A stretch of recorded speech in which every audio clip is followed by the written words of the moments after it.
शनी जयंतीच्या औचित्याने देशभरातून आलेल्या लाखो भाविकांच्या सुरक्षेसाठी आणि दर्शनासाठी पोलीस प्रशासनाने यंदा अत्यंत कौतुकास्पद कामगिरी बजावली।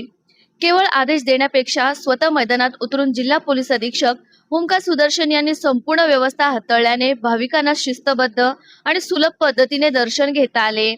शनी जयंती निमित्त मंदिर परिसरात दर्शनासाठी भाविकांच्या लांबच लांब रांगा लागल्या होत्या।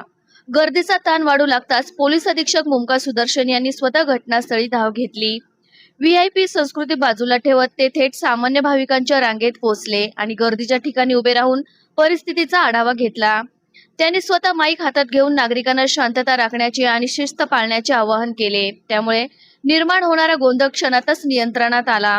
विशेषतः तेल वाहने, हारफूल अर्पण करणे आणि दर्शनासाठी होणारी धावपळ यामुळे चेंगराचेंगरीची शक्यता लक्षात घेऊन पोलिसांनी अधिक सतर्कता बाळगली। पोलीस प्रशासनाच्या या ऍक्शन मोडमुळे लाखो भाविकांना कोणत्याही त्रासाशिवाय आणि मनाने दर्शन घेता आले।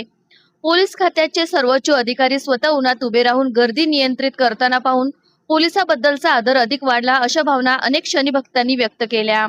शनी जयंती अत्यंत शांततेत आणि उत्साहात पार पडल्याबद्दल पोलीस अधीक्षक ओंकार सुदर्शन आणि त्यांचे संपूर्ण टीमचे सर्व स्तरातून अभिनंदन होत आहे।